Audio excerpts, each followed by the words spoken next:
agradecendo a presença de todos vocês, agradecendo a presença do plano espiritual. Nós nos sentimos honrados de mais uma vez compartilhar com todos aqui este momento de reflexão em torno da doutrina espírita. Muito obrigado pelo convite mais uma vez aos diretores aqui da casa e que Jesus possa recompensar a cada um de vocês por estar aqui na noite de hoje, por escolher estudar um pouquinho mais a doutrina espírita. E antes de nós iniciarmos o nosso tempo, o nosso boa noite aos internautas também, que estão nos acompanhando, esta ferramenta maravilhosa também de comunicação que nós temos nos dias de hoje. Antes de nós iniciarmos a nossa fala, eu gostaria de apresentar os nossos livros que estão à disposição do público na entrada aqui da casa.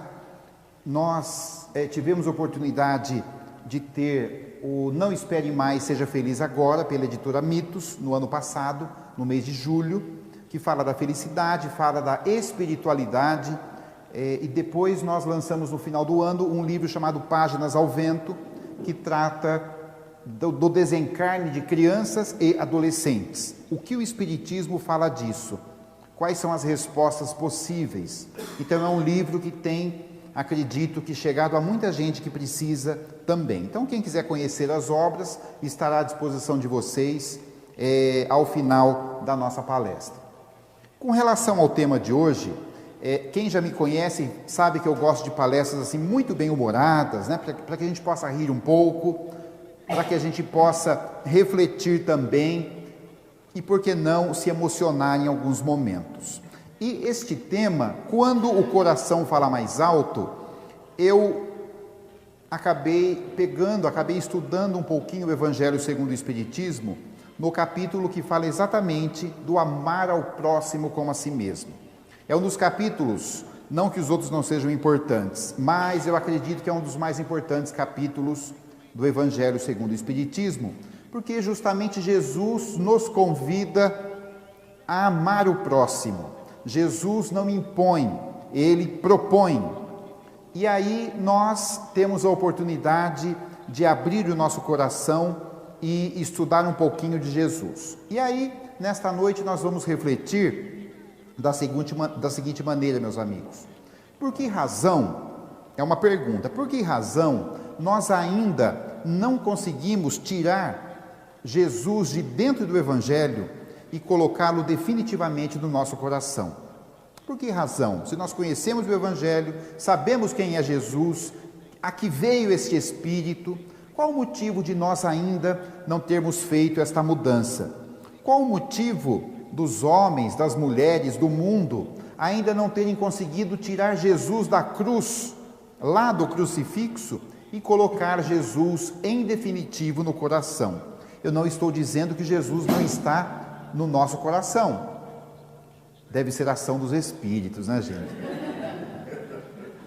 Mas Jesus está no nosso coração, sem dúvida, mas Ele está 100%? Ele está o tempo todo? Então nós vamos discutir um pouquinho isso hoje, e graças a Deus, o espírita é muito educado. Tem espírita aqui nesse salão hoje, gente? Tem ou não tem? Sim ou não? Sim. Tem quem está chegando na doutrina espírita também? Tem também. Curiosos, pessoas que querem ver o que está acontecendo, gente que está procurando respostas, né? Então tem todo tipo de gente, graças a Deus. Tem os espíritas veteranos que já estão aí há muito tempo. E aí, graças a Deus, os espíritas são muito educados e não vão dizer o que eu vou dizer agora. Uma frase que choca o coração das pessoas, que é a seguinte: você sabe com quem você está falando? Graças a Deus a gente não fala isso, né, gente? Espírita não fala isso. Você sabe com quem você está falando, né? E aí, quando vocês ouvirem essa pergunta, você sabe com quem você está falando? Claro que nós não vamos responder de maneira mal educada, não, porque o espírito é educado, não é? É ou não é, gente? Vão respondendo aí. Então, nós não vamos responder, mas vamos refletir. Quem é você, né? Você sabe com quem você está falando? Deve ser alguém importante, muito importante. Nós somos um aluno, olha quem somos nós. Nós somos um aluno de Jesus, internado na escola da vida, entre bilhões e bilhões de alunos. É esse que nós somos. E aí, muita gente diz, mas para que serve a reencarnação? A reencarnação é prova, é expiação, é para pagar os pecados, é para sofrer. Eu costumo dizer e resumir numa só palavra o que é a reencarnação. Olha aqui, a reencarnação é a oportunidade, a reencarnação é oportunidade. Aí o que você vai fazer com ela, aí já é outra questão, aí já é um problema nosso. Pode ser prova, pode ser expiação, pode ser felicidade, pode ser alegria, pode ser alguma outra coisa que você queira. Então, outro dia eu estava fazendo uma conta, eu gosto muito de pesquisar, pensar sobre a doutrina espírita, e Jesus esteve aqui há mais ou menos 2000 anos, mais ou menos isso. E eu, estudando também a doutrina, descobri que a nossa reencarnação, ela é de mais ou menos 100 anos, sabiam disso? 100, 120, 80, 90, depende da pessoa. Por que 100 anos mais ou menos? É o período em que nós estamos no plano espiritual, nos preparando, aí nós introduzimos no corpo físico, ficamos um período, e aí voltamos para o plano espiritual, nos reintroduzimos no plano espiritual, nos reequilibramos, e já se passaram 100 anos, 120, depende de cada um é diferente do outro, por isso que tem essa diferença.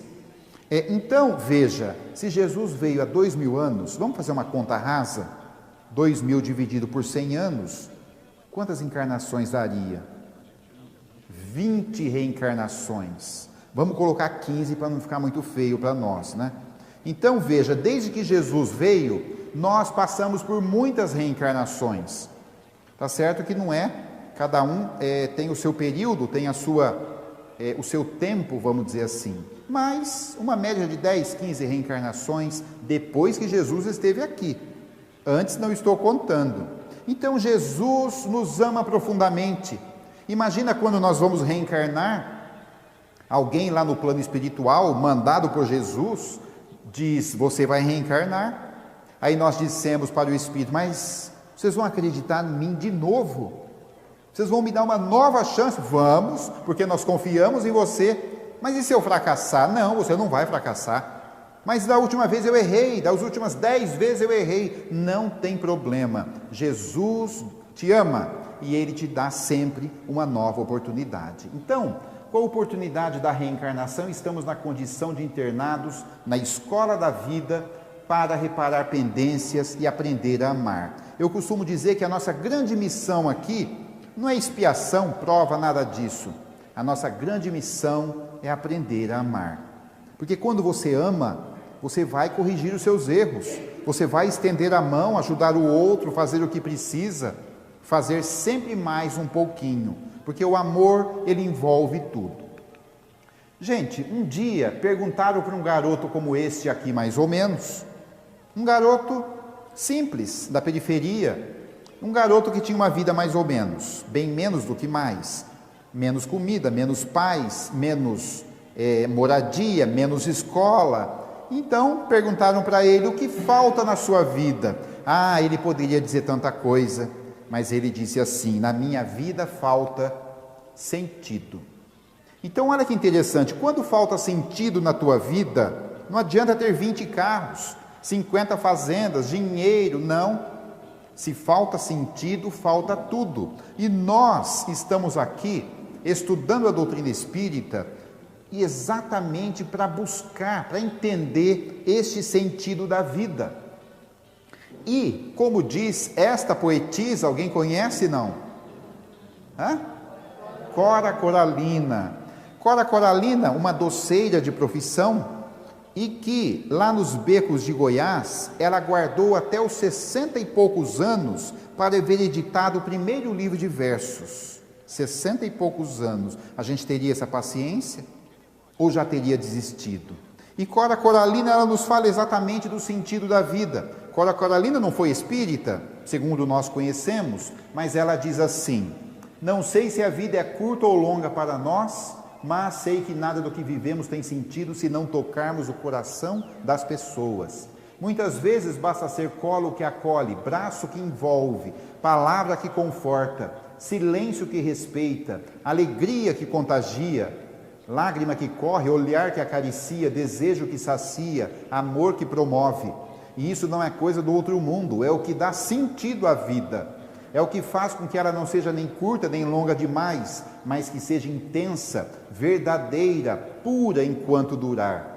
Feliz aquele, essa frase é conhecida de Cora Coralina, feliz aquele que transfere o que sabe e aprende o que ensina. Feliz aquele que transfere o que sabe e aprende o que ensina. Então veja, Cora Coralina nos dá uma medida do sentido da vida e que vem exatamente de encontro com o Evangelho de Jesus, quando ela diz, colo que acolhe, braço que envolve, é o que Jesus nos pede, estenda a sua mão. Qual o motivo que você não está estendendo a mão ainda de forma definitiva? Vocês já imaginaram se um belo dia a gente levanta logo de manhã e já tem muita coisa para fazer, tem gente que trabalha fora, tem que arrumar as coisas antes, tem gente que fica em casa, tem um mundo de coisa para fazer. 7 horas da manhã, quando você está se preparando para o seu dia, alguém bate na porta. O que a gente fala? Oh, meu Deus do céu, quem será essa hora? Isso é a hora de vir na casa dos outros, não é assim? Aí a gente abre a porta e toma um susto, porque a pessoa, o Espírito que está ali é Jesus, já pensaram? Aí a gente fala, ai Jesus, ele fala, prazer, sou eu mesmo. Jesus, o senhor aqui, sou eu, você não está acreditando? Vim passar o dia com você, posso? Você fala, meu Deus do céu, sim, é meu pai, nosso pai. Vou passar o dia com você. Imaginou hoje, né? A gente estava comentando do trânsito agora à noite, um trânsito muito carregado. Eu venho muito a São Paulo, nunca vi um trânsito como este. Já imaginaram Jesus no banco do carona? No trânsito, você ali devagarinho, o outro já te corta na frente. Você fala, meu irmão, cuidado, né? Vai devagar, companheiro. Já pensaram, né? Jesus fala, oh, você está aprendendo, meu filho, né? Meu irmão. Então, veja, se nós estamos procurando um sentido da vida, nós temos que saber qual é o nosso papel aqui. Olha, nós temos uma proposta, nós já temos essa proposta, cada um de nós que estamos sentados aqui. Nós nos propomos a ser seguidores de Cristo. Vocês sabiam disso? Ou vocês não são cristãos? Então nós somos seguidores de Cristo. Como é que o seguidor de Cristo não sabe o seu papel? Já pensaram? Se no meio do caminho Pedro vira para Jesus e fala, Jesus, estou sabendo o que eu estou fazendo aqui não. Mas Pedro, faz 2 anos que você está comigo, você não descobriu ainda. Então nós somos seguidores de Cristo. Nós temos que saber qual é o nosso papel. Nós temos que arrumar o nosso coração. Olha, todos nós aqui, quando levantamos de manhã, nós visitamos um amigo. Não é o marido, não é a esposa, não é o filho, não, é o espelho. Nós visitamos o espelho, nós nos arrumamos, penteamos, passamos um pente, as mulheres fazem a maquiagem, os homens fazem a barba, não é assim? Nós arrumamos a nossa aparência. E por que então não arrumar o nosso coração todos os dias? Vocês já imaginaram? Todos os dias é preciso arrumar o coração. Então de manhã, faça um exame de consciência. Puxa, como é que será hoje? Bom, eu sou cristão, sou espírita, como vai ser o meu dia? Se alguém já falar alguma coisa, hoje eu acordei com a macaca, né? Hoje eu acordei, se alguém falar alguma coisa, eu vou soltar os cachorros. Hoje eu não respondo por mim. Já falaram isso? Graças a Deus não, né, gente? Hoje eu não respondo por mim, hoje eu estou ocupado, hoje eu nem pavio tenho, não é pavio curto, é nem pavio. Gente, nós somos cristãos, como é que o espírita não tem pavio? Que negócio é esse? Não leu a lição da paciência? À noite, quando deitarmos a cabeça no travesseiro, vamos também examinar, hoje valeu a pena? Amanhã preciso fazer diferente? O que eu mudo amanhã? Não, hoje foi bem, hoje eu fui mais ou menos, hoje eu vou bem. Amanhã eu vou fazer igual, né? Ou vou fazer diferente. Pois bem, espírita é um caso sério, né? Eu gosto muito de falar dos espíritas, porque os espíritas, muitos espíritas têm medo do umbral. Sabiam disso? Que não é o caso aqui no Fraternidade, né? Tem medo do umbral. Mas também tem espíritas que já acham que o céu está garantido, né? Fala, meu Deus, se eu morrer e cair no umbral, eu já faço igual André Luiz, já dou uma rezada lá, já vem o Clarencio. É assim ou não?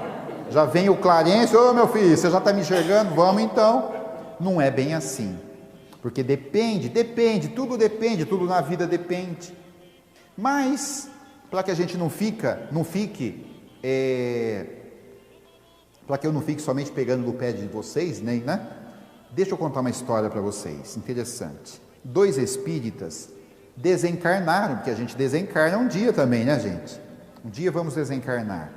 E os 2 espíritas desencarnaram e foram para o plano espiritual. E chegaram no plano espiritual, mais ou menos nesse cenário aqui, mais ou menos igual ao nosso lar, um cenário bonito, e se encontraram os 2 amigos, velhos amigos, mais de 80 anos, viveram aqui na Terra.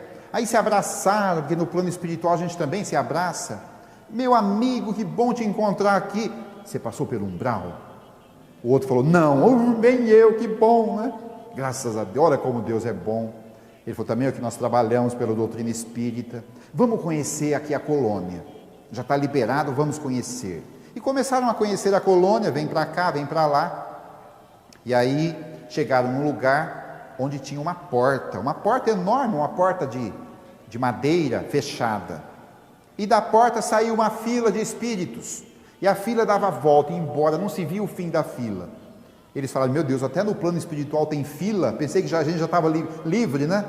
Mas que será essa fila? Vamos perguntar. Espírita é muito curioso, não é curioso? Aí o espírita foi lá, vamos perguntar. E tinha uma senhora na fila, uma senhorinha, e ela tinha uma senha na mão, esperando para entrar na porta. Faltavam uns 20 espíritos para ela chegar. Na frente dela, ela esperando. Aí perguntaram, bom dia, bom dia. A senhora, do que se trata essa fila? A senhora poderia nos explicar? Ela disse, olha, esta fila é que nós vamos ter uma entrevista. Uma entrevista? Mas uma entrevista com quem? Uma entrevista com o nosso Senhor Jesus Cristo. Os 2, um olhou para o outro, meu Deus, mas pode? A senhora falou, claro que pode. Jesus está do nosso lado o tempo todo quando nós estamos reencarnados. Imagina se aqui, no plano espiritual, Ele se recusaria a nos atender, Ele que nos ama tanto, está sempre do nosso lado. Ah, tá. Mas como é que a gente faz para falar com Jesus? É preciso pegar uma senha. Ah, que bom, vamos então pegar a senha. Mas é por ordem de chegada? Se for por ordem de chegada, nós estamos fritos, porque olha o tamanho da fila. A senhora disse, não é por ordem de chegada, é por ordem de merecimento e por ordem de caridade. Conforme você mereceu, fez caridade na terra, é o número da sua senha. Ah, e a propósito, qual o número da sua senha?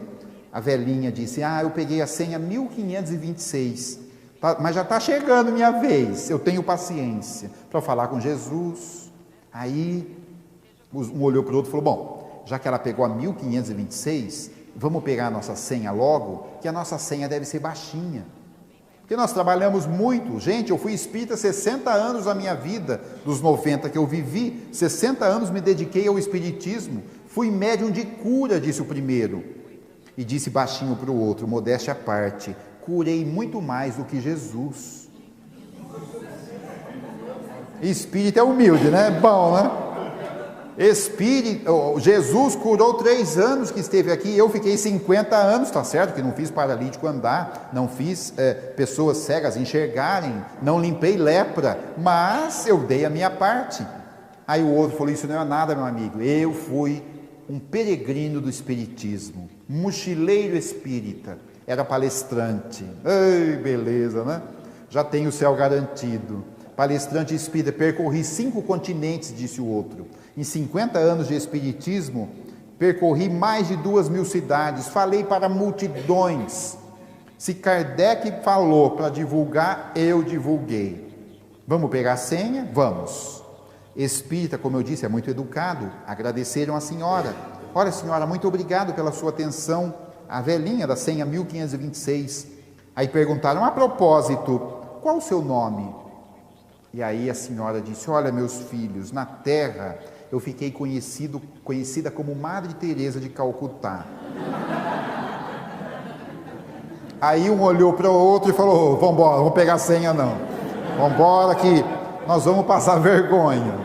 Deixa quieto. Aí eu pergunto para vocês, se nós desencarnássemos hoje, não precisa ser hoje também, né, gente? Se nós desencarnássemos neste momento, qual seria o número da nossa senha? Seria antes do 1526 ou depois do 1526? Né? Ou não pegaríamos a senha? Igual eu não pegaria. Eu falei, não, eu vou trabalhar um pouco, depois a gente vê como é que faz. Então veja, nós sabemos que a vida é transitória. A nossa vida física é um passe de mágica, é muito rápido.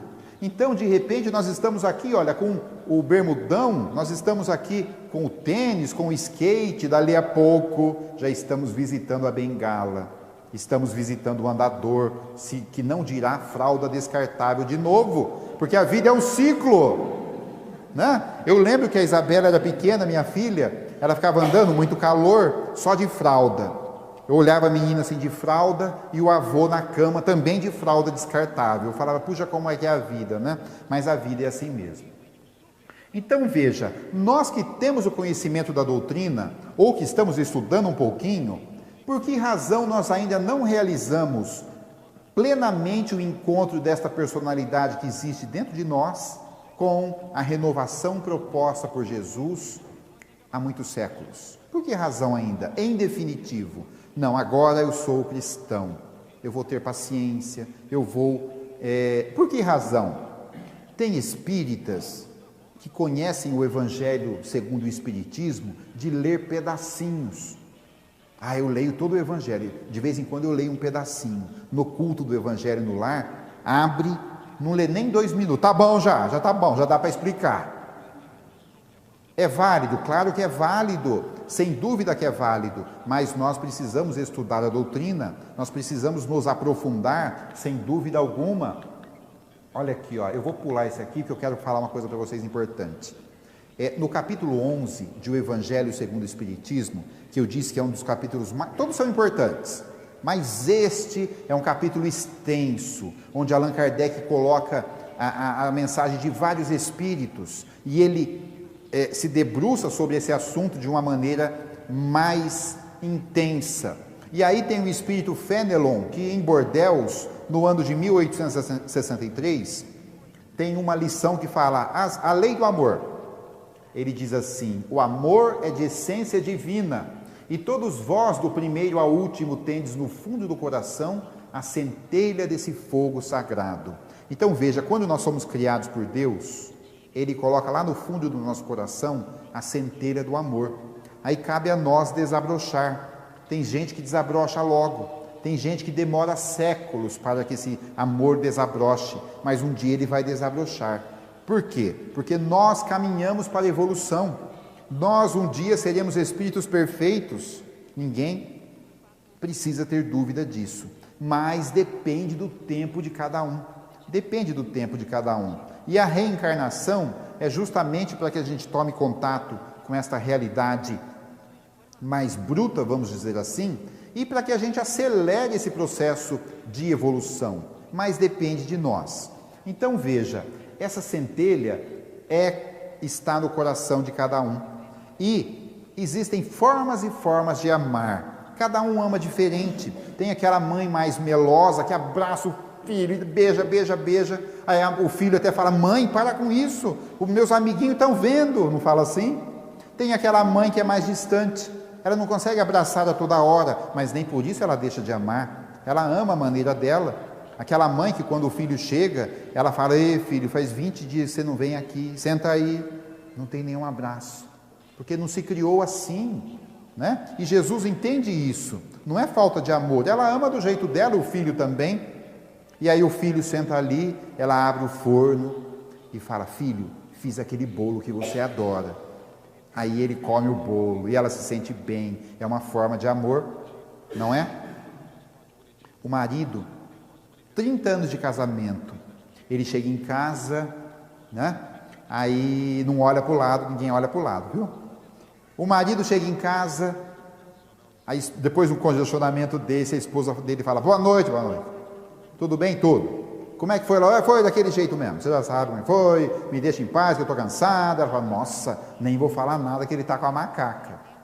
Aí vem o cachorro, ele tem um São Bernardo enorme, aquele cachorrão vem, ele abre os braços e fala, vem com o papai. Aí ele abre o braço, rola no tapete, o cachorro, beija até na boca do cachorro. A esposa fala, aí ó, o cachorro ele tem paciência. É a forma dele, deixa o moço lá, né? O casamento é uma coisa interessante. Tem um padre em Valinhos, que ele fala lá no culto dele, né? na reza dele, é um padre muito querido em Valinhos, a igreja dele é lotada, porque ele é muito irreverente, e ele diz assim sobre o casamento, que o casamento é igual à Avenida Paulista, começa no paraíso, termina na consolação, né? E é verdade, já ouviu isso?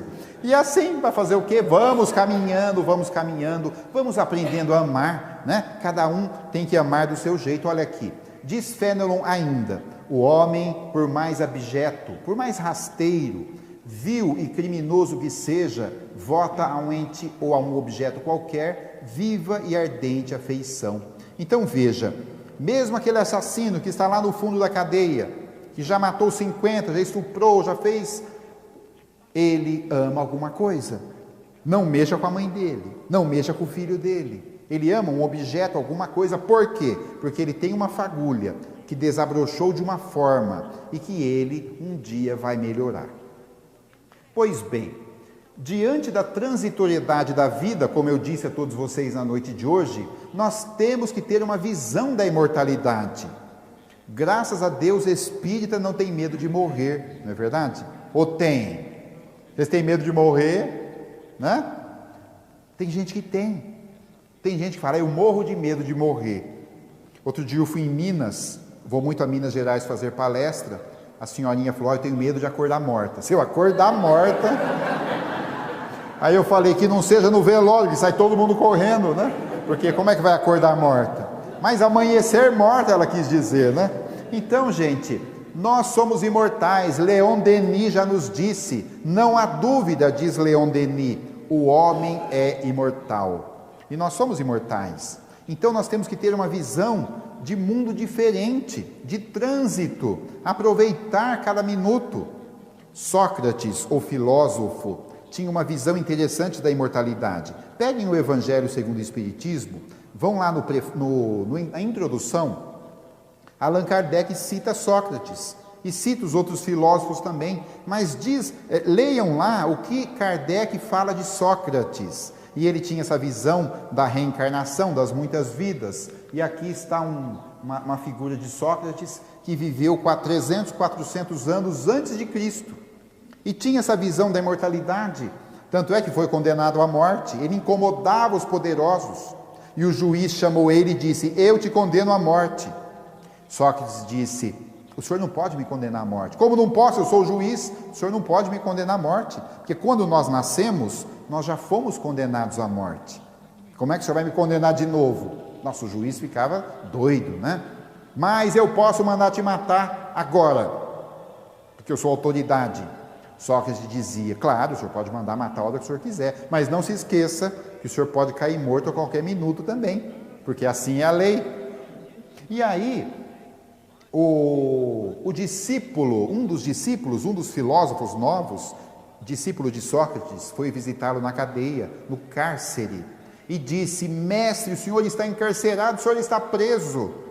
Aí Sócrates fala, já sei, já estou vendo que você vai ser um mau filósofo. Eu não estou preso, quem está preso é meu corpo, meu espírito está livre, meus pensamentos podem ir para onde eles quiserem, meu corpo está preso, mas é apenas provisório. E aí o discípulo falava, mas amanhã de manhã vão te matar. Ele dizia, impossível, porque eu sou imortal, como é que eles vão me matar? Não vão conseguir, vão matar o meu corpo, mas eu sobrevivo, eu continuarei vivo. E aí, no outro dia, ele já com o copo de cicuta, de veneno na mão, a esposa chorando falava, Sócrates, mas você é inocente. Ele falou, graças a Deus, você ainda queria que eu fosse culpado? Morro tranquilo, vou embora tranquilo, né? E aí o discípulo disse: não sorva a bebida ainda, não beba o veneno ainda, porque o senhor tem ainda 1 hora para a execução, o senhor tem 1 hora para tomar a bebida, então espere até o último minuto, o senhor ainda tem 1 hora de vida. Sócrates disse: 1 hora eu não quero. O que é 1 hora diante da eternidade que me espera? Olha que visão de vida, olha que visão de morte, vamos dizer assim, morte do corpo. E aí o discípulo fala: mestre, onde o senhor quer que eu enterre seu corpo, depois que o senhor partir? E Sócrates diz, já com o veneno, já com aqueles espasmos da morte física, ele diz para o discípulo: enterre onde você quiser, porque ali não mais estará Sócrates. Então, a doutrina espírita nos ensina, coloca à nossa disposição essa visão de morte, de que a morte não existe. E nós ainda nos debatemos aqui no Terra a Terra e temos dificuldade em estar vendo esse conceito de uma forma efetiva. Então, muitas histórias são contadas nos livros, na televisão, no cinema, na internet, onde as nossas avós contavam muitas histórias para nós, mães, tias, e é preciso tocar o nosso coração, razão pela qual essa palestra se chama Quando o Coração Fala Mais Alto. Então, não é possível que nós não sejamos tocados por tudo que Jesus falou, por tantas histórias que correm por aí. Não é possível que o nosso coração não seja tocado. Já foi, senão a gente não estaria sentado aqui, A gente estaria fazendo outra coisa numa noite de sexta-feira. Mas é preciso desabrochar, é preciso dar vazão para o amor. E aí, eu me lembro de uma história de um pai que, naquele tempo que não tinha ultrassonografia, não sabia se era menino ou menina, ele estava crente, estava sabendo que o filho dele era um menino. Vai nascer o meu menino, meu primogênito, vai chamar fulano, vai ser corintiano, já vai preparando, E aí o menino nasceu, e ele pegou uma ramalhete de rosas, foi na maternidade. Quando ele chegou na maternidade, ele teve a maior decepção da vida dele, porque não era um menino, era uma menina. E aí ele jogou o ramalhete lá, nem quis saber, foi embora. Mas depois a vida aproxima os dois, É só um momento ali de desconcerto, e ele viu aquela menina e já percebeu que ele jamais poderia se separar dela, porque era uma alma gêmea. Eles haviam reencarnado para aprender a amar, e aprenderam a amar. E ele dizia para a menininha: olha filha, eu te amo. Ele dizia: eu também te amo, eu nunca vou me separar de você. Ela dizia: mas nunca, nunca, eu sempre vou estar ao seu lado, onde você estiver, dizia o pai. Mas e quando eu for grande, adulta, me casar, for embora, eu estarei do seu lado. Aí a menina, muito esperta, 7, 8 anos, disse: e quando estiver velhinha, bem velhinha, o senhor vai estar do meu lado? Vou. Não vai, aí o senhor já morreu. Ele disse: não, mas eu mesmo assim vou estar ao seu lado em espírito. Mas a gente não vê espírito, como é que eu vou saber que o senhor está do meu lado? Aí o pai disse uma coisa que ela nunca mais se esqueceria. Disse: olha minha filha, vamos combinar uma coisa.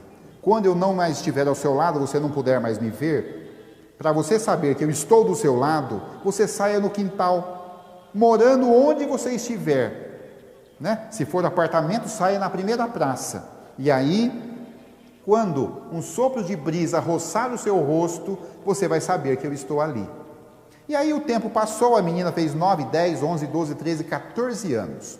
Com 14 anos, ela foi acometida de uma doença cardíaca, onde o seu coraçãozinho começou a inchar. Inchava a cada dia. E um médico disse que somente um transplante faria com que a menina vivesse por mais algum tempo. E o doador não aparecia, e o coração crescia, o doador não aparecia, e um dia apareceu o doador. Foi feito o transplante numa madrugada, a menina foi para a observação, foi para a UTI, em 3 dias já foi para o quarto, já começou a se recuperar, o coração era muito bom, doador.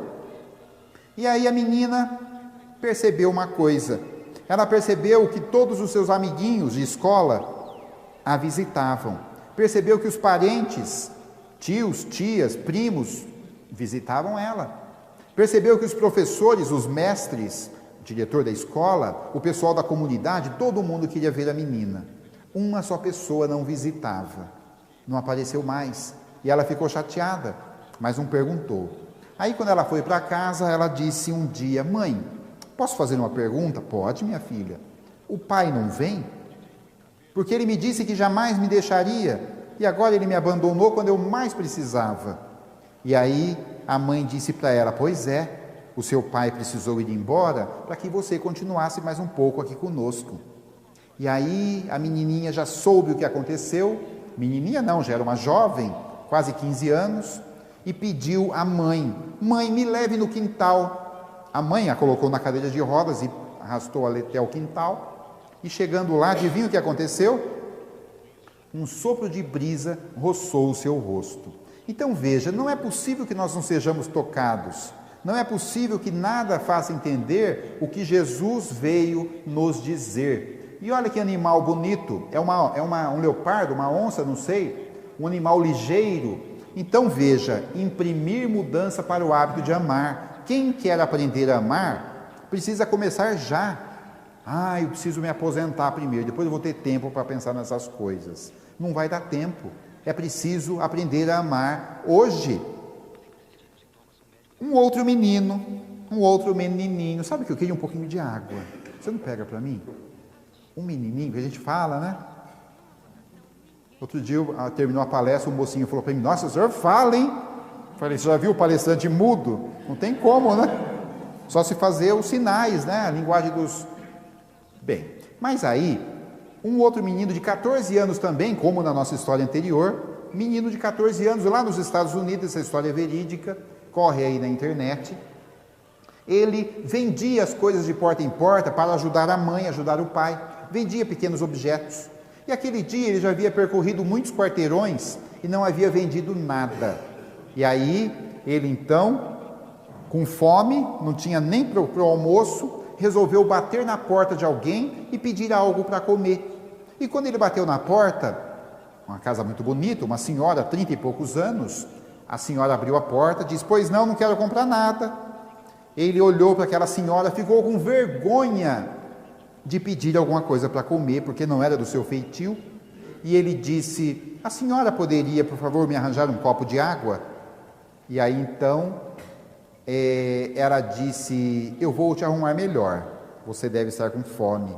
Foi lá, pegou um copo de leite e falou: toma esse leite. Era o que ele precisava, ele estava pálido, estava trêmulo de fome. E aí, obrigado.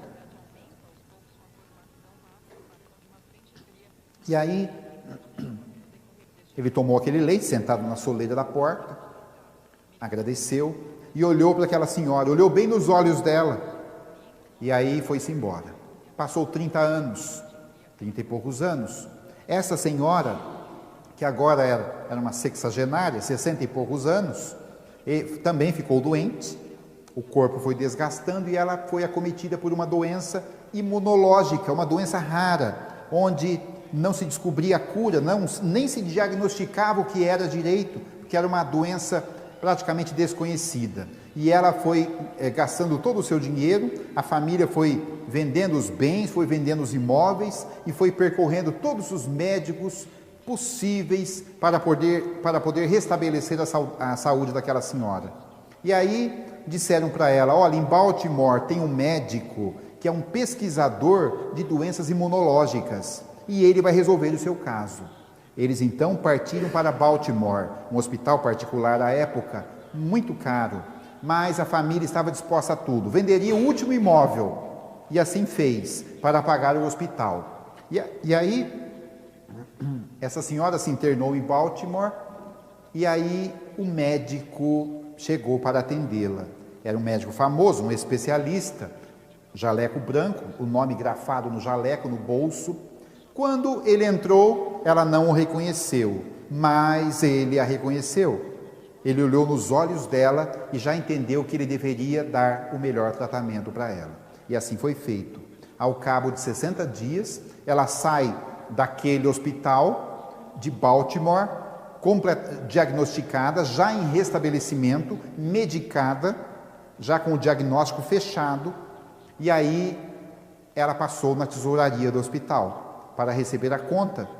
É assim, né? Lá é assim, lá não tem o SUS, né? Você tem que pagar a conta. E aí ela passou na tesouraria e pediu a sua conta, para fechar a sua conta. E qual não foi a sua surpresa, quando ela abriu o envelope, ela viu um bilhete que estava escrito: totalmente pago há muitos anos com um copo de leite. Dr. Howard Kelly. O mesmo Dr. Howard Atwood Kelly, famoso ginecologista americano, fundador do Johns Hopkins Hospital, funciona até hoje, em Baltimore, nos Estados Unidos. Então veja, nós estamos na família. A família é a escola do amor, né? Pode não parecer, mas é a escola do amor. É ali, sob aquele teto, que pessoas precisam aprender a amar. Eu costumo dizer que a gente fica perguntando: puxa, quem será minha família na próxima encarnação? Será que eu vou vir com o mesmo marido? Alguns falam que bom, outros falam Deus me livre, né? Mas será que eu vou vir com os mesmos? Eu quero os mesmos filhos. Eles são danados, mas eu os amo. E eu costumo dizer o seguinte: quem será a nossa família na próxima reencarnação? Que vai ficar sob o mesmo teto. Quem será? É todo mundo que a gente não gosta nessa encarnação, né? Por isso que temos que aparar as arestas, refazer as amizades, né? Pedir o perdão, por que não?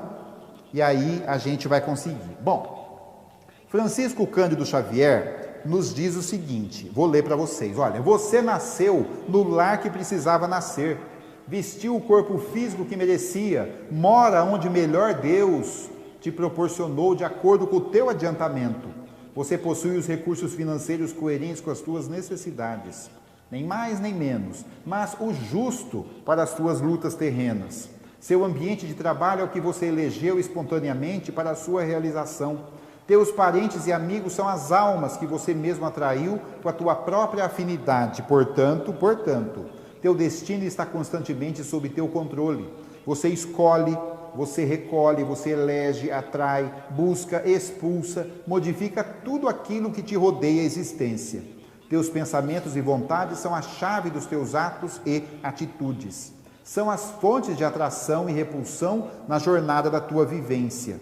Não reclame nem se faça de vítima. Antes de tudo, analisa e observa. A mudança está em tuas mãos. Reprograma tua meta, busca o bem e você viverá melhor. Essa frase é conhecida por nós. Embora ninguém possa voltar atrás e fazer um novo começo, qualquer um pode começar agora e fazer um novo fim. Então, tem um provérbio chinês que diz o seguinte: um pouco de perfume sempre fica nas mãos de quem oferece flores. Então, qual o motivo de nós não oferecermos flores? Qual o motivo de algumas pessoas ainda quererem dificultar a nossa vida, ou nós ainda queremos dificultar a vida dos outros, se somos cristãos? Por que, ao invés de flores, muitas pessoas ainda insistem em oferecer espinhos, que vão machucar, vão furar, vão sangrar a mão das pessoas? Por que não o perfume? A não ser que tenha uma alergia ao perfume, mas não é possível, né, gente? Então, eu vou passar aqui para frente, ó. Cora Coralina, ela nos diz assim, Cora Coralina, que já foi citada na noite de hoje. Olha, se temos de esperar, e quanto a gente espera, não é? É um teste de paciência, que seja para colher a semente boa que lançamos hoje no solo da vida. Agora, se for para semear, então que seja para produzir milhões de sorrisos, de solidariedade e de amizade. Cora Coralina. E hoje nós estamos aqui na condição de reencarnados, não para colher. Não é época de colheita ainda, é época de semeadura. E nós já queremos colher, já queremos lançar mão do trigo. Não, nós temos que plantar a semente, semear primeiro, para depois nós colhermos alguma coisa. Gente, aí agora já caminhando para o nosso final, eu coloquei algumas coisas assim, para que a gente abra mais o nosso coração, para que a gente coloque a mão na massa, porque nós não podemos, enquanto cristãos, espíritas, ficar esperando que as coisas caiam do céu. É preciso trabalhar, é preciso fazer a nossa parte. Estamos fazendo a nossa parte? É preciso pensar nisso. Olha, dizem que estava num salão, como este aqui, sentado, um católico, um espírita e um evangélico. Um católico, um espírita e um evangélico. Os três sentadinhos ali, conversando, esperando alguma coisa que eu não sei o que é, de repente a luz apaga, escuro. Aí o católico fala assim, no escuro, nossa, com essa escuridão é um bom momento para a gente fazer uma oração. Vamos orar, meus irmãos, né? Aí o segundo, que era o espírita, disse, puxa, com esse escuro aqui, já estou até sentindo a presença dos espíritos, né? É um bom momento para a gente fazer um contato com o lado de lá. E ficar esperando o evangélico falar alguma coisa, ele não falou nada. E aí, de repente, passou 3 minutos, o católico rezando, o espírita lá tentando os contatos dele, de repente a luz voltou, tchum, acendeu a luz. E o católico havia sumido, o evangélico havia sumido. Todo mundo, mas cadê ele? Sumiu? De repente vem o evangélico lá de fora, limpando a roupa, se ajeitando, e perguntaram, onde você foi? Ele falou, fui trocar o fusível. Alguém tem que fazer isso. Então, o que nós gostamos? Orar? Temos que orar. Gostamos de manter contato com os espíritos? Também, faz parte, mas é preciso trocar o fusível, colocar a mão na massa. Divaldo Franco, que agora está percorrendo toda a Europa, numa turnê, semeando, como diz ali Cora Coralina, ele conta que quando ele estava ainda na Bahia, com o primeiro centro espírita que ele havia ajudado a fundar, ele abria, ele fechava o centro, e aí ele fazia o evangelho, não era nem palestra, era um evangelho simples, quando de um dia chegou uma moça. Vocês acham que 29 anos é nova ou é velha? Nova. É nova, né, gente? Flor da idade, 29 anos, uma menina. Mas há 50 anos atrás, uma moça com 29 anos que não tivesse casado, já estava encalhada, já estava na boca do povo. Ih, aquela lá deve ter algum problema, né? Não casou, ninguém quis. E a moça com 29 anos foi procurar o Divaldo na casa espírita. E ao final da reunião falou, seu Divaldo, o senhor é o Divaldo médium, né? Sou eu. Então, eu vim aqui falar com o senhor, porque o senhor é médium, o senhor é espírita, tem mais contato com o lado de lá, eu queria que o senhor rezasse por mim.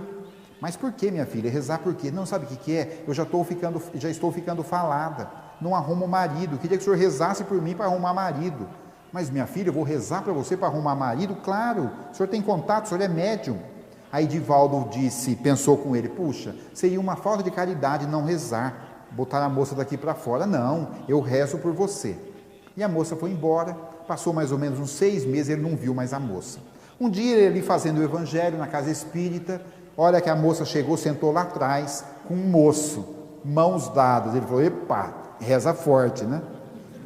Ao final, vem a moça agradecer, seu Divaldo, muito obrigado, eu vim agradecer, porque não é que eu arrumei o marido, olha aí, não é uma coisa, não é muito bonitão, né? Não tem muito dinheiro, mas é um marido, pelo menos, né? Pelo menos sair da boca do povo. Ele, puxa, minha filha, que bom que você casou. Já casou? Casamos a semana passada. Puxa, que bom, você está feliz? Ela disse, em parte. Como em parte? Você não casou? Mas eu estou infeliz em parte. Porque, sabe o que é, seu Divaldo? Aqui nós casamos e nós fomos morar com a minha sogra. A minha sogra é um amor, mas não é a nossa casa. Então, o que você quer? Ela disse, eu queria que o senhor continuasse rezando para ver se eu conseguia uma casinha. Aí o Divaldo falou, meu Deus, tá bom, eu continuo rezando. E aí ela foi embora, passou um tempo, vem a moça e o moço de novo, o casal. Seu Divaldo, muito obrigado. Não é que nós conseguimos uma casinha do BNH? Vocês lembram do BNH? Conseguimos uma casinha do BNH, vamos pagar em 25 anos, mas é nossa. Puxa, minha filha, você está feliz? Em parte. Mas o que você quer agora? O que você quer agora? Ela diz, sabe o que é? É que nós conseguimos a casinha, mas é muito longe. Então, para o meu marido trabalhar, são 2 conduções. Para a gente vir à casa espírita, são 3 conduções. Mas o que você quer? Não, eu queria que o senhor continuasse rezando para ver se a gente comprasse um carrinho. Não precisa ser uma Mercedes, um negócio, né? Não, um carrinho, só para a gente não pegar um ônibus. Aí ele falou, tá bom, minha filha, eu vou rezar então. E continuou rezando realmente. Isso ele conta em palestra, o Divaldo. E aí, passou um tempo, diz que ele estava chegando na casa espírita, ele abria e fechava o centro. Quando ele botou a chave na fechadura, parou um carro na porta do centro. Era a moça. Seu Divaldo, olha aí, compramos o carro. Ele falou, puxa, minha filha, mas você está bem, hein?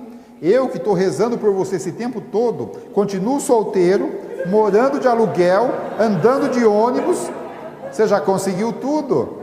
Você está feliz, adivinha o que ela falou? Em parte. Mas você não fica feliz nunca, não, sabe o que é? É que já estamos casados há 2 anos, eu com meu marido, e os filhos não vieram. Então, eu queria tanto um casal. Mas não pode ser um... Não, eu queria um casal, que é mais adequado. E aí, já sei, você quer que eu continue rezando? Eu gostaria. Tá bom, eu continuo. Diz que Divaldo, horas e horas ele rezava pela moça, se fosse contar todos os dias da semana. E aí a moça foi embora, nunca mais ele viu. O tempo correu, passou 20 anos. Ele estava no interior de São Paulo fazendo uma conferência. Aí, quando ele estava lá autografando os livros, veio uma família. Um moço, né, agora não era tão moço mais, uma senhora e 2 adolescentes, 2 mocinhos. Aí a moça falou para ele: o senhor lembra de mim? Ele olhou e falou: não lembro. O senhor deu tudo para mim, o senhor me deu casa, carro, marido. Estou lembrado de você. Mas tudo bem, eu queria apresentar meus filhos. Olha aqui, um moço, você é meu filho, tem 19 anos, e tem a minha menina, que tem 20. Era um casal. Ele falou: puxa, então agora você está feliz. Ela falou: em parte. Como em parte? O que você quer? Seu Divaldo, eu queria tanto que meus filhos fossem estudar nos Estados Unidos. Aí o Divaldo falou: então vai rezando você agora, porque eu não posso mais, né? Eu estou muito ocupado agora. Olha aqui, não fique esperando que as coisas caiam do céu. O trabalho faz parte do aprendizado. E não se lance ao desânimo. Olha, quem aqui entrou neste salão andando com as próprios pés? Vocês andaram? Todo mundo entrou, né? A maioria. Uma bengala, mas se chegou com os pés, né? E se a gente precisasse recorrer a um aparelho desse, por exemplo, olha, para trabalhar? É um aparelho para um tetraplégico, né? Para que ele se mantenha de pé. Os professores reclamam: mas a minha sala é muito danada, eu não aguento mais. E se tivéssemos que lecionar com o telhado dado por Deus?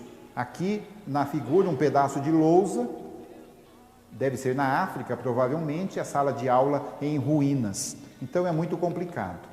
E aí nós temos que ver a vida por lentes diferentes. Se nós queremos abrir nosso coração, vamos ver a vida por lentes diferentes. Vocês conhecem Barack Obama? Barack Obama, quem não conhece? Conta-se que ele estava numa pequena cidade dos Estados Unidos, ele e Michelle, sua esposa, e chegaram justamente num café onde eles se conheceram há 30 anos atrás. Entraram naquele café, o café todo velho, todo meio caído, aí sentaram naquela mesinha que já estava meia bamba. Ele falou: puxa, Michelle, olha, foi aqui que nós nos conhecemos, nos enamoramos quando jovens, era aqui que a gente vinha dividir o milkshake, e aí nós nos casamos, e olha, hoje voltando aqui, que bom. Aí Michelle disse para ele: olha, mas eu vou te confessar uma coisa que eu nunca te disse. Lembra quando nós vínhamos aqui, éramos jovens, meninos ainda, aqui tinha um dono desse estabelecimento, deste café, ele tinha um mocinho da sua idade. Sabe que aquele mocinho era apaixonado por mim, disse Michelle, arrastava uma asa por mim, mas aí eu conheci você, já começamos a namorar, depois casamos, e o meu romance com ele foi por água abaixo. Aí Barack Obama olhou, olha o que é ver a vida por lentes diferentes. Aí Barack Obama olhou e falou: Michelle, vou te falar uma coisa, se você tivesse casado com o filho do dono deste café, hoje você seria dona desse belezura aqui, né? Você seria dona deste café. E aí ela disse: aí é que você se engana, se eu tivesse me casado com o filho do dono deste café, hoje ele seria o presidente dos Estados Unidos, não você. Né?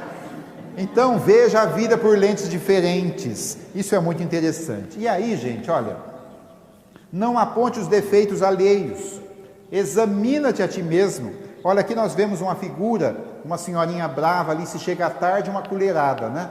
Se chegar bêbado, uma pau de macarrão, se manchas de batom, uma carabina 12. E como é que a gente aponta os defeitos? Não pode apontar os defeitos. Nós temos também, dizem que uma senhora foi a um psiquiatra E o marido esperando na sala de espera, ela falou para o doutor: doutor, meu marido está ficando doido. Eu vim consultar, mas eu queria conversar com o senhor primeiro, que esse homem está maluco. Imagina que nós moramos num apartamento de 100 metros quadrados. E o homem cria 40 cachorros dentro de casa. Eu não aguento mais aquela cachorrada andando, latindo, fazendo cocô por tudo quanto é canto, aquele mau cheiro, aquelas janelas todas fechadas. Aí o doutor falou: peraí, janela fechada por quê? Abra as janelas, vai sair o cheiro. Ela falou: não posso, doutor, eu crio 250 pombinhos, se eu abrir a janela eles fogem todos. Então, apontando defeito é muito importante. E aí, permitam-me encerrar a minha fala, nosso tempo já está em cima da hora, com uma história também que eu ouvi pela primeira vez contada por Divaldo Franco, que conta de uma maneira espetacular, que eu não vou saber aqui contar, mas ele conta a história de Luba Jerkach.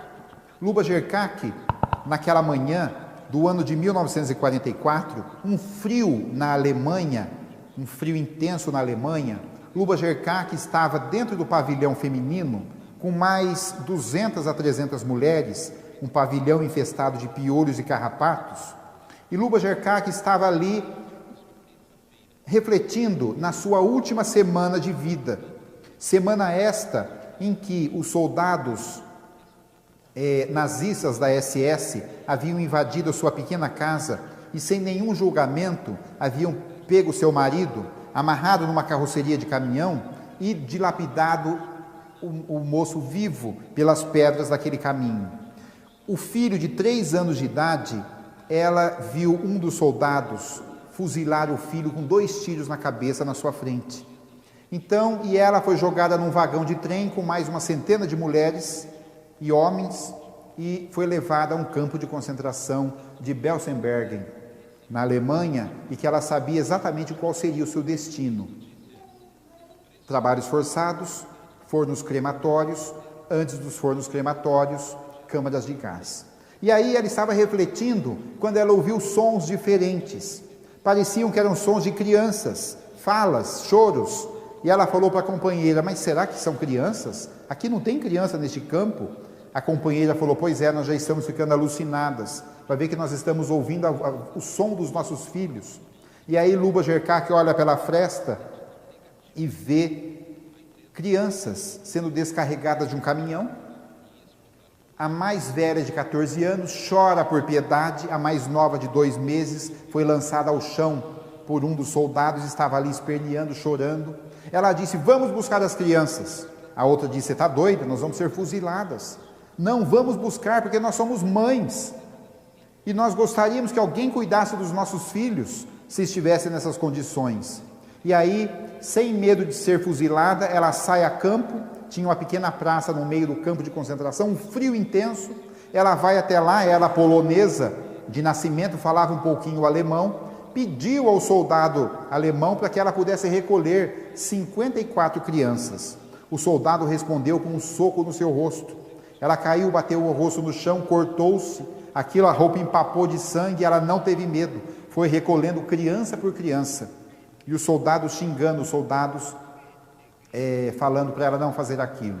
E ela então leva as crianças para as latrinas que ficavam ao fundo deste pavilhão.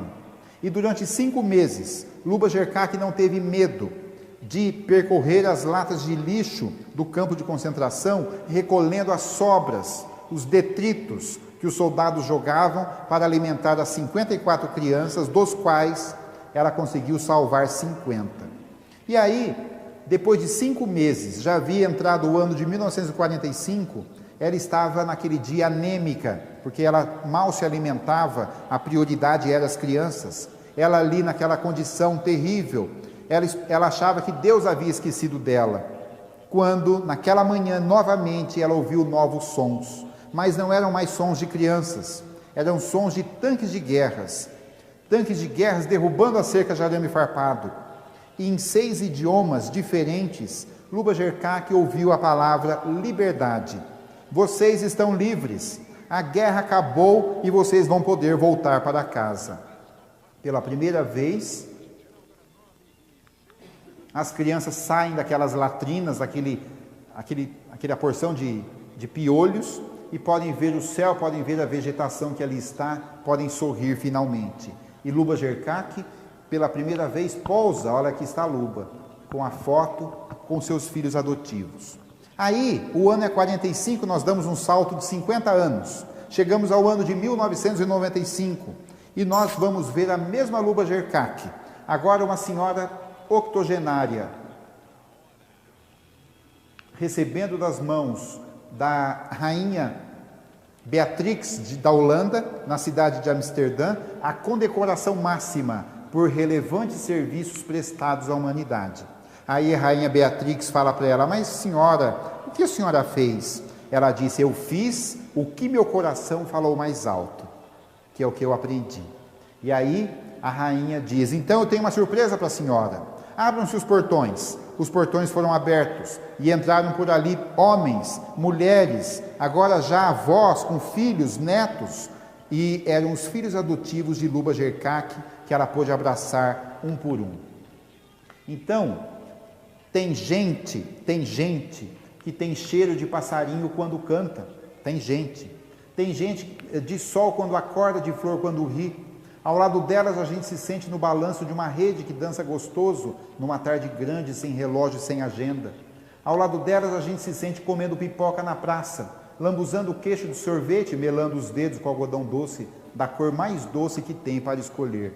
O tempo é outro e a vida fica com a cara que ela tem de verdade, mas que a gente desaprende de ver. Tem gente que tem cheiro de colo de Deus, de banho de mar, quando a água é quente e o céu é azul. Ao lado delas a gente sabe que os anjos existem e que alguns são invisíveis. Ao lado delas a gente se sente chegando em casa e trocando o salto pelo chinelo, sonhando a maior tolice do mundo com o gozo de quem não liga para isso. Ao lado delas pode ser abril, mas parece manhã de Natal, do tempo que a gente acordava e encontrava o presente carinhoso. Tem gente que tem cheiro das estrelas que Deus acendeu no céu e daquelas que conseguimos acender na terra. Ao lado delas a gente não acha que o amor é possível, a gente tem certeza. Ao lado delas a gente se sente visitando um lugar cheio, um lugar feito de alegria, recebendo um buquê de carinho, abraçando um filhote de urso panda, tocando com os olhos da paz. Ao lado delas saboreamos a delícia do toque suave que sua presença sopra no nosso coração. Tem gente que tem cheiro de cafuné sem pressa, do brinquedo que a gente não largava, do acalanto que o silêncio canta, do passeio do jardim. Ao lado dela a gente percebe que a sensualidade é um perfume que vem de dentro e que a atração que realmente nos move não passa só pelo corpo, corre em outras veias, pulsa em outro lugar. Ao lado delas a gente lembra que no instante em que rimos, Deus está conosco, juntinho ao nosso lado, e a gente ri grande, que nem menino arteiro. Tem gente como você que nem percebe como tem a alma perfumada e que esse perfume é dom de Deus. Então Deus coloca ao nosso lado anjos para que a gente aprenda a amar. Anjos travestidos, mas para que a gente aprenda a amar. Olha, o Evangelho nos ensina que a felicidade não é deste mundo, mas não tenhamos dúvidas, meus amigos, que a felicidade começa neste mundo quando nós nos dispomos a amar. Não precisa nem saber amar, mas precisamos nos dispor primeiramente. E uma vez perguntaram para o Chico: Chico, qual será a religião do futuro? Será o espiritismo? Será o catolicismo, o budismo, as religiões evangélicas? E Chico disse assim: olha, no mundo haverá uma só religião e ela terá o nome de fraternidade. Meus amigos, boa noite a todos e eu agradeço a atenção que vocês me deram. Muito obrigado.